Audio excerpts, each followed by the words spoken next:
Vivemos em um mundo onde a maioria das nossas decisões não é baseada no que realmente está acontecendo, mas sim no que acreditamos que está acontecendo.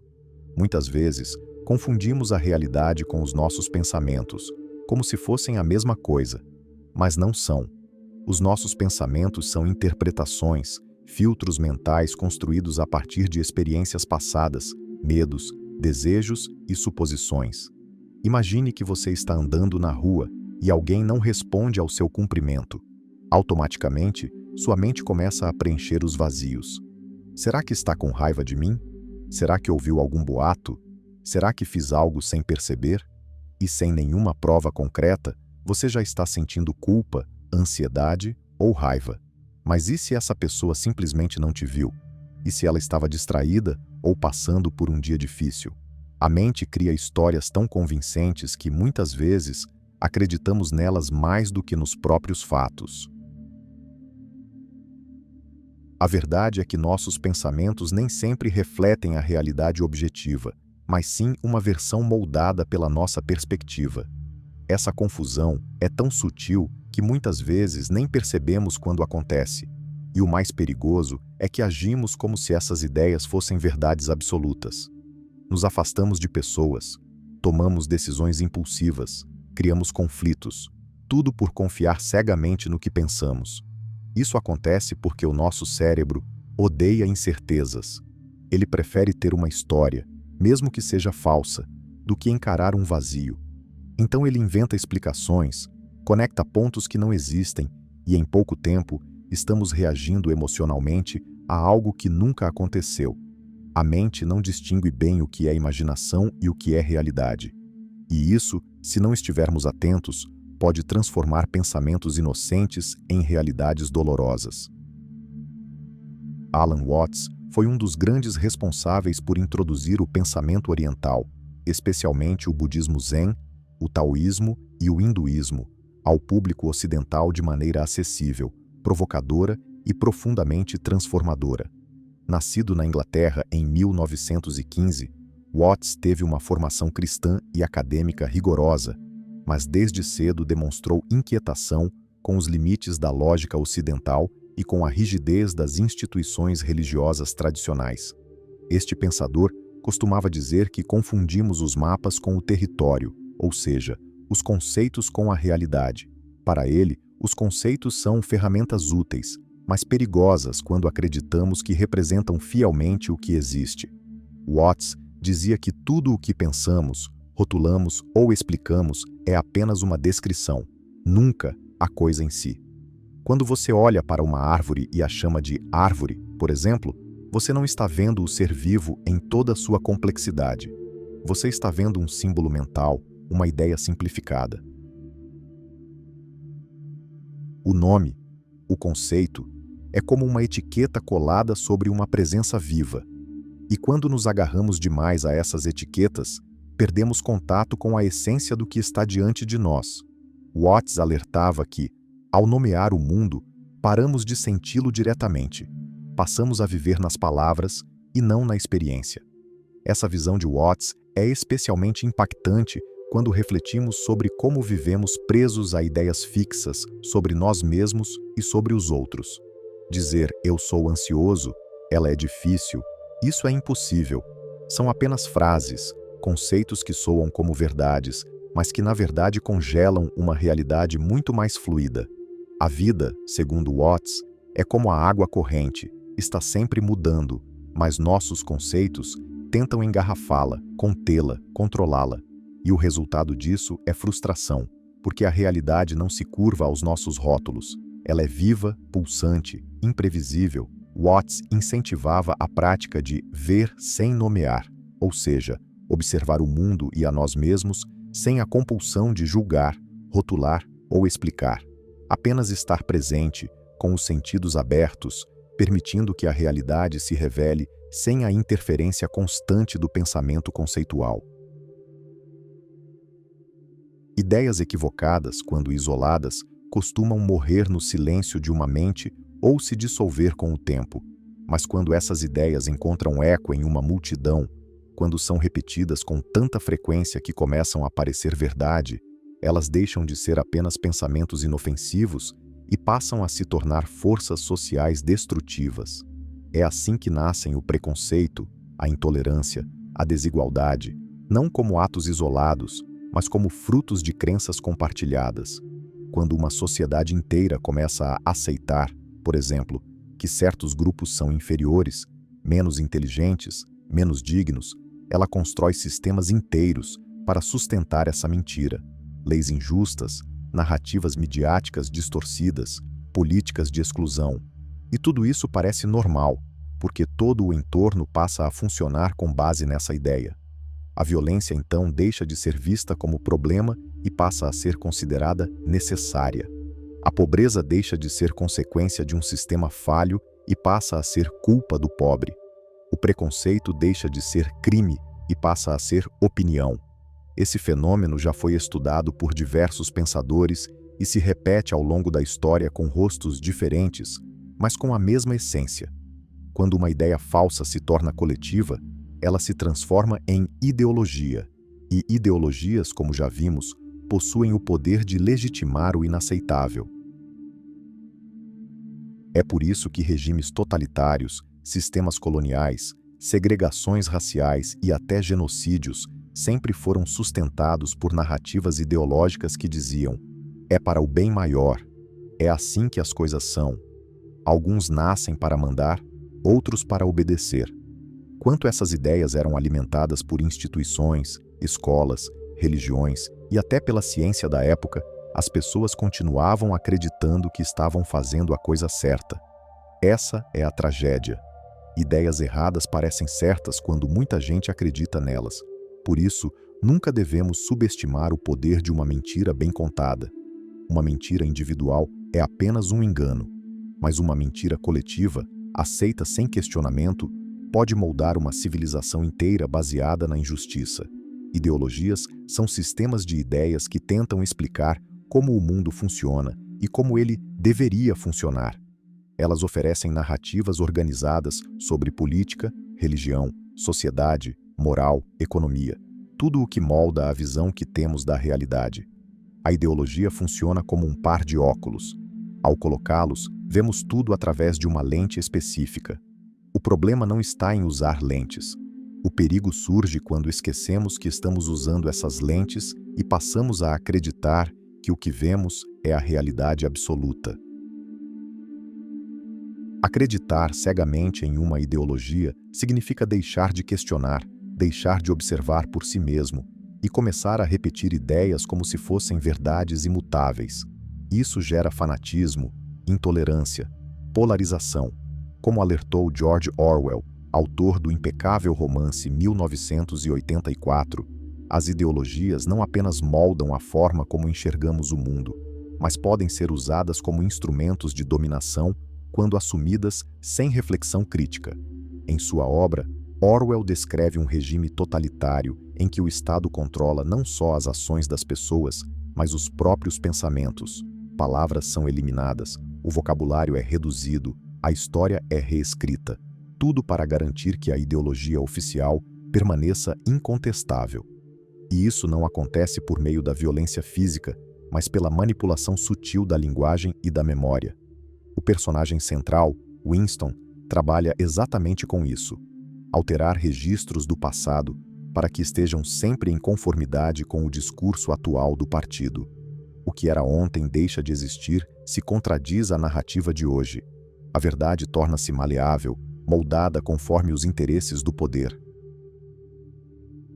Quando seguimos uma ideologia sem refletir, abrimos mão da capacidade de questionar, e ao fazer isso, deixamos de ser sujeitos pensantes e passamos a ser apenas engrenagens de um sistema que nos usa para se perpetuar. Essa crítica de Orwell é profunda porque vai além da política autoritária. Ela toca na raiz do pensamento humano. Toda vez que aceitamos uma ideia só porque ela é repetida por muitos, ou porque está em um livro sagrado, ou porque vem de uma figura de autoridade, estamos permitindo que a ideologia pense por nós. O perigo não está apenas na ideologia em si, mas na entrega cega àquilo que ela afirma. Ao fazer isso, nos tornamos instrumentos dela, como espelhos que apenas refletem, sem analisar, sem transformar. Orwell nos lembra que o controle mais poderoso não é o que prende corpos, mas o que molda consciências. E esse controle se instala lentamente, quase invisivelmente, quando deixamos de questionar o que ouvimos, o que lemos, o que repetimos. A liberdade de pensamento exige esforço, exige desconforto. É mais fácil seguir a multidão, repetir slogans, viver dentro de caixas conceituais prontas, mas quem vive assim, vive dormindo, e quem dorme nunca percebe quando está sendo manipulado. Hannah Arendt, em sua obra monumental Origens do Totalitarismo, nos ofereceu uma das análises mais contundentes sobre como ideologias levadas ao extremo podem justificar as maiores barbaridades em nome de um suposto bem maior. Ela investigou com profundidade como regimes como o nazismo e o stalinismo não surgiram do nada, mas foram sendo construídos aos poucos, alimentados por ideias que, inicialmente, pareciam prometer ordem, justiça ou progresso. Essas ideologias ofereciam explicações simples para problemas complexos, culpavam grupos específicos, eliminavam nuances e prometiam um futuro glorioso caso todos se submetessem ao plano. E o que Arendt revelou de forma assustadora é que dentro dessas estruturas totalitárias, tudo que não servia à ideologia era descartado. A ética, a verdade, a empatia, a individualidade. A ideologia se tornava tão absoluta que qualquer ato, por mais cruel, injusto ou inumano, podia ser justificado se fosse em nome desse futuro ideal. O assassinato em massa, a perseguição de minorias, o silenciamento de vozes dissidentes, tudo era permitido, desde que servisse à lógica da ideologia dominante. O alerta de Arendt é especialmente poderoso porque mostra que o totalitarismo não começa com tanques nas ruas ou censura explícita. Ele começa com ideias, com o hábito de aceitar narrativas sem questionar, de dividir o mundo entre nós e eles, de reduzir o ser humano a uma peça numa engrenagem ideológica. Quando uma sociedade abandona o pensamento crítico e entrega sua liberdade de julgamento a um sistema que promete todas as respostas, ela entra num caminho perigoso. Arendt também destacou um aspecto ainda mais perturbador: a banalidade do mal. Ela observou que muitos dos responsáveis pelas maiores atrocidades não eram monstros sádicos, mas pessoas comuns, burocratas, que simplesmente cumpriam ordens dentro da lógica do sistema. Ou seja, quando a ideologia ocupa o lugar da consciência individual, o mal se torna rotineiro, técnico, sem remorso. O que sua obra nos ensina é que a liberdade só pode sobreviver onde existe pensamento, e o pensamento só existe onde há dúvida, onde há coragem de dizer não, mesmo quando todos ao redor estão dizendo sim. Friedrich Nietzsche foi um dos críticos mais ferozes de tudo aquilo que engessa o pensamento humano, e as ideologias estavam no centro desse combate. Para Nietzsche, ideologias são estruturas mentais que reduzem a complexidade da vida a fórmulas simplificadas, morais absolutas e verdades universais. Ele via nas ideologias uma tentativa covarde de fugir do caos, da dúvida, da incerteza que é viver. Porque a vida, segundo ele, é movimento constante, transformação, conflito entre forças. Mas a mente humana, assustada com essa impermanência, inventa sistemas fechados para se sentir segura. As ideologias oferecem esse conforto, dizem o que é certo e o que é errado, quem é o vilão e quem é o herói, o que deve ser feito e o que deve ser evitado. Nietzsche denunciava isso como uma forma de fraqueza espiritual, uma recusa em encarar a realidade tal como ela é, crua, contraditória e sem garantias. Ele chamava isso de moral dos escravos, onde as massas, incapazes de pensar por si mesmas, se agarram a valores herdados e se tornam obedientes a ideias que não escolheram. Para Nietzsche, a adesão cega a qualquer ideologia, seja religiosa, política ou filosófica, é um tipo de prisão disfarçada de liberdade. Ele via nisso uma traição ao potencial humano de criar novos valores, de pensar com originalidade, de afirmar a vida em toda a sua diversidade. Quando seguimos uma ideologia, deixamos de pensar, passamos a repetir. E repetir, para Nietzsche, é o oposto de viver com autenticidade. Por isso, sua proposta era o espírito livre, aquele que rompe com as verdades herdadas, que destrói os ídolos mentais, que se atreve a criar seu próprio caminho. E isso não é fácil. Exige coragem para suportar a solidão, a dúvida, a responsabilidade de inventar o próprio sentido. Mas é exatamente aí que está a verdadeira força, a verdadeira liberdade. Nietzsche não queria um mundo onde todos pensassem igual. Ele queria indivíduos capazes de pensar por si, mesmo que isso significasse entrar em conflito com tudo o que é aceito como normal. E por isso, ele não atacava uma ideologia específica, mas todas elas. Porque para ele, o pensamento livre começa onde termina o pensamento ideológico. A mente humana é uma máquina fascinante de criação de ideias. Todos os dias, formulamos conceitos, crenças, interpretações sobre o mundo, sobre os outros e sobre nós mesmos. Criamos ideologias, teorias, explicações, e isso nos permite organizar a realidade, dar sentido à experiência e construir civilizações. Mas há um risco profundo escondido nesse poder criativo, o de acreditar cegamente nas ideias que nós mesmos inventamos. Quando uma ideia nasce, ela é apenas uma hipótese, uma tentativa de compreender algo. Porém, com o tempo, passamos a tratá-la como verdade absoluta. Quanto mais essa ideia se encaixa no que queremos acreditar, mais nos agarramos a ela, mesmo que não tenha lógica, nem evidência, nem ética. Isso acontece com ideologias políticas, doutrinas religiosas, visões de mundo pessoais. Quando deixamos de questionar essas construções mentais, deixamos também de evoluir. Ficamos presos em ideias que consideramos como verdade, repetindo padrões que talvez tenham feito sentido no passado, mas que agora apenas nos limitam. A mente então deixa de ser uma ferramenta de compreensão e passa a ser uma prisão invisível. É por isso que o pensamento crítico é essencial. Precisamos duvidar, examinar, desconstruir. Nenhuma ideia, por mais popular, antiga ou confortável que seja, deve estar acima da razão.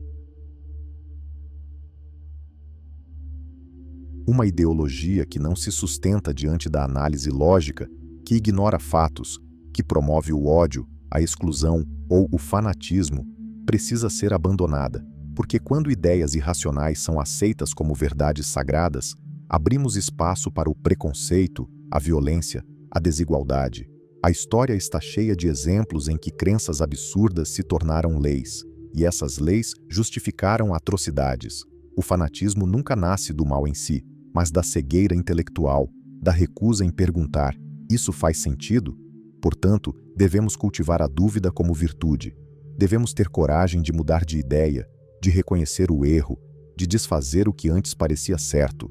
Só assim podemos manter a liberdade de pensar viva, não como um direito abstrato, mas como um exercício diário de responsabilidade intelectual.